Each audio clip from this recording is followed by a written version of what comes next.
What up, y'all? It's Damian, as in the homie Damian, and I'm making this video because I need to get some things off my chest. There are things that have just been kind of building up inside of me since the start of this channel, all the way back in 2021 or whatever, and once in a while you'll see some of it come out in a video here or there, but never have I really sat down and addressed these things that I'm about to talk about. And to be fair, it's not like anybody cares. I'm not anybody. I'm not even a YouTuber. I'm just some guy. But all the same, I feel like I should address these things because I've asked y'all to subjugate yourself to humiliation, and so it's only fair if I do the same. That's why in this video, I'm gonna be giving some of my own anime hot takes. Yes, for far too long, I've made fun of you guys in multiple videos for having the most dumpster-worthy opinions on anime, but I've never gone out there and given my own in return. Of course, you'll see me do videos like these once in a while, but those are just more think pieces for discussion than me just blurting out controversial takes. So that's what I'm gonna do here.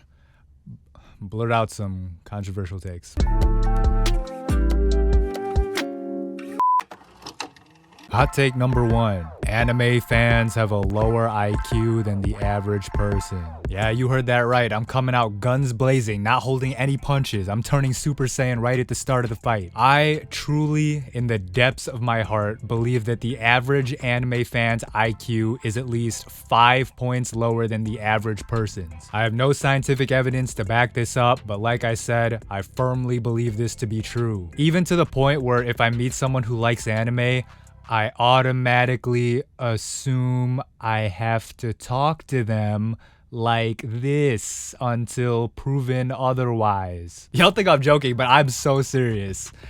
Kind of. The amount of not just media ignorance, but general life ignorance I've seen in anime fans is genuinely shocking. And again, I have absolutely nothing to prove this. I have no evidence or data besides my own anecdotes and personal experience, but this is something that I wholeheartedly think is true. And the ultimate proof is right here. I mean, look at me. I obviously like anime and I'm dumb as fuck. I think this low intelligence manifests itself in multiple ways, but lack of media literacy is the main one, as I already mentioned. In other words, the inability to comprehend the meaning behind the media they consume. And I don't mean this in a pretentious way like, oh, you guys are dumb for not understanding the intricate symbolism of Neon Genesis Evangelion. I'm talking about basic things like not understanding the difference between fiction or reality, or not even understanding what the definition of an anime is. Now, I know you can make the argument that any fandom has its fair share of dumb people. I like sports, and I know for a fact that a lot of sports fans are dumb. I like music, and I know for a fact that a lot of music fans are dumb. And I like video games too, and I know for a fact that a lot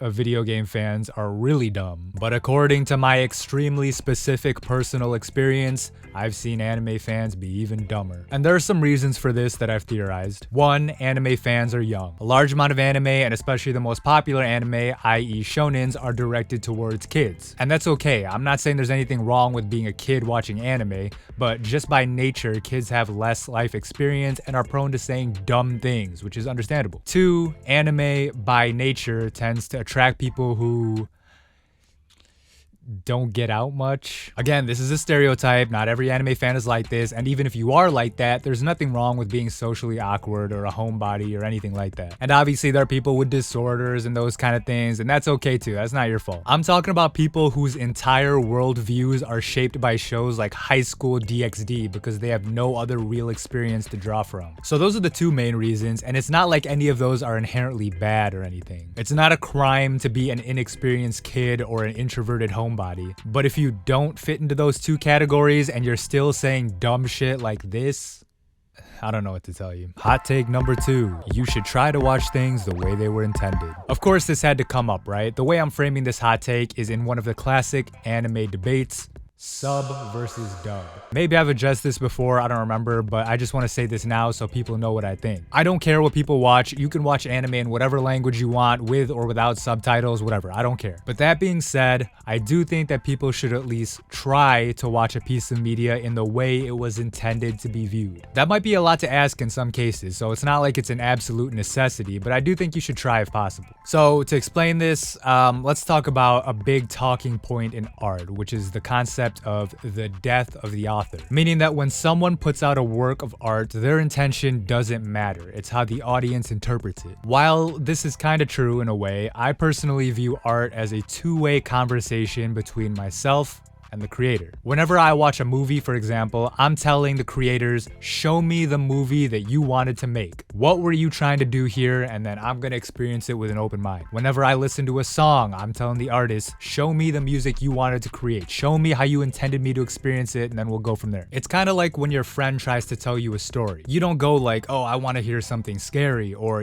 tell me something with this plot point or these characters. You just let them tell their story about getting mugged at the convenience store or whatever. And in a way, movies and TV shows are just like your friend telling you a story, except with a much higher budget, and your friend is Martin Scorsese. So it's the same thing with anime. When I watch Your Name, I'm telling Makoto Shinkai, show me your movie. What was your vision? What is your intention with this piece of art that you're giving me? And the movie he made was originally in Japanese, so I'm assuming that's the way the creators of the film wanted it to be viewed. If it was meant to be viewed in English, they would have made it in English. But again, this doesn't mean that it's wrong to watch Your Name in English or whatever language. I just said that I want the creator to show me your art, tell me your intention, but that doesn't mean I can't have my own input too. That's where the balance comes in for me with the idea of death of the author. Yes, the audience interpretation may be king, but it's not like we can completely ignore the author intention. So even though the majority of anime was intended to be viewed in Japanese, that doesn't mean you can't watch something in English if it's more convenient for you, or if you like the performances better, or if you just don't feel like reading subtitles, or maybe it's just gonna have more meaning to you if you hear it in your own native language. But there's also another side of this sub versus dub conversation, because people will often say something to the effect of, anime dubs aren't cringy, anime in general is just cringy. Or they say something like, if you could understand Japanese, you'd see that the original subs sound just as goofy. I don't like this take because let's take a look at Western cartoons, for example. People in shows like Ed, Edd and Eddy or Teen Titans go talk in a cartoonish way that would be ridiculous in real life. Even more grounded shows like BoJack Horseman or the 90s Batman cartoons still have cartoonish dialogue. We accept this though because they're in English and we understand that this is how dialogue sounds in these kind of cartoons. In the same way, obviously Japanese dialogue is exaggerated in anime and isn't reflective of how real people in Japan speak, but that doesn't mean it's cringy in a bad way. It's just cartoonish as you'd expect a cartoon to be. So to tie everything back, if you're listening to English dubs and they sound goofy to you, it's probably because the dialogue wasn't written to be in that language. It's not how it was intended to be listened to. Sure, you can translate it and localize it, but it's still not quite the same. That doesn't mean it still won't be cartoony if you heard it and understood it in Japanese, but that's all by design because after all,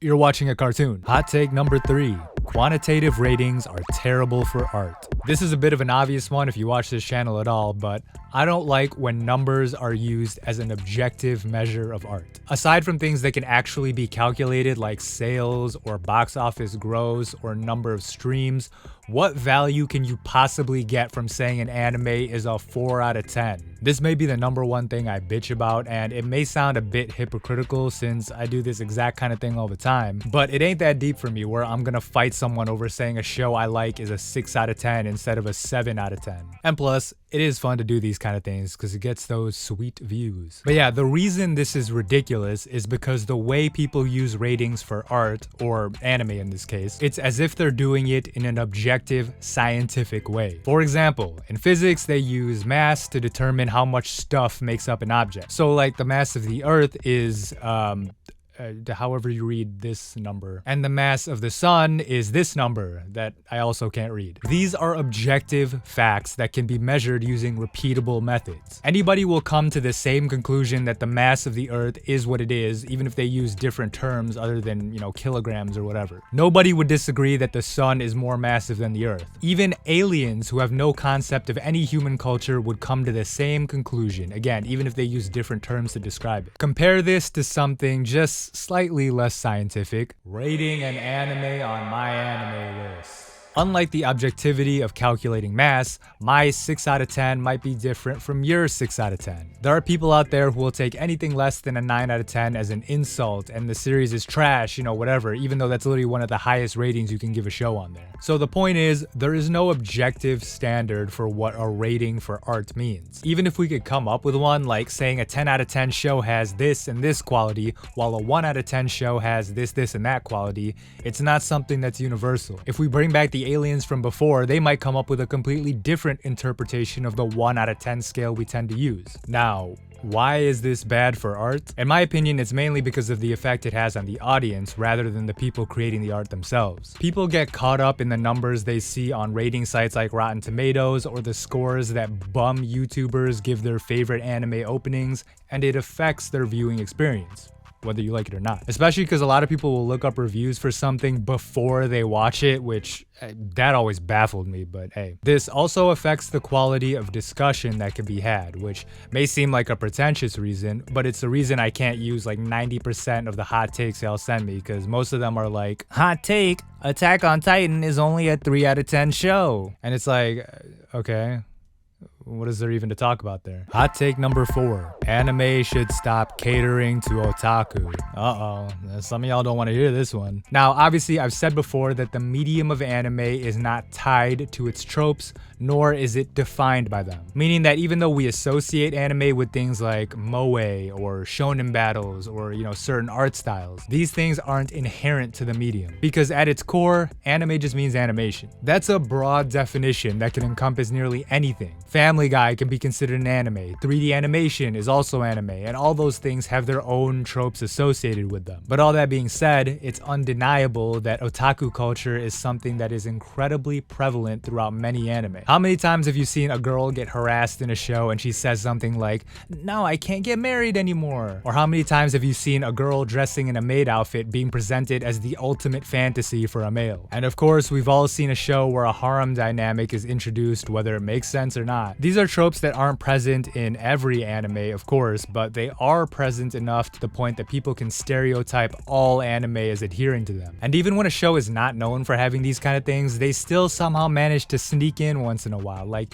you'll still see representations of the dere archetypes in less otaku catering shows. Now, to say this straight up, I don't think any of these things are inherently bad. If you watch this channel, I talk about shows like this all the time, and I think they're great. And I also gotta remind people that otaku, in the way that it's used in the motherland, is a pejorative term. We're talking about the extreme end of nerdy geekdom, and not just the casual person who watches a few seasonal anime and has like visited a maid cafe once. Because again, that's not what all anime fans are like, nor is all anime catered to that kind of audience. But I do think we're missing out on a lot of potential creativity in this medium because the authors, who are usually otaku themselves, would rather write their stories in a way that are non-threatening to their primary audience. Not saying that these tropey anime are always the most popular and best-selling, but it is a fact that it's a pretty safe bet sales-wise to make a waifu bait series or some zero-to-hero power fantasy than it is to go for something more,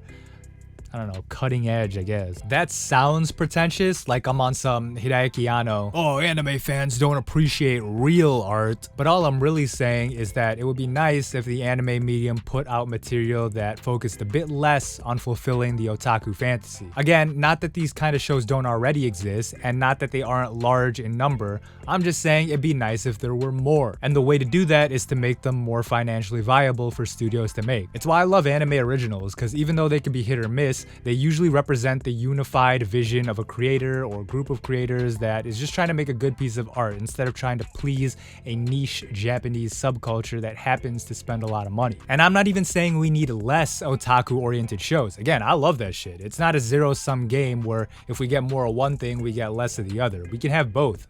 It's fine. All I want is just for the medium of anime to fully reach its potential. Or at least the potential I think it has. That's all. But one thing I also want is for y'all to like and subscribe if you enjoyed the video. Leave a comment below telling me if you agreed or disagreed with my takes, and also make sure to follow me on Twitter, because that's where I'll usually ask for your personal hot takes. But yeah, otherwise that's the video. Peace.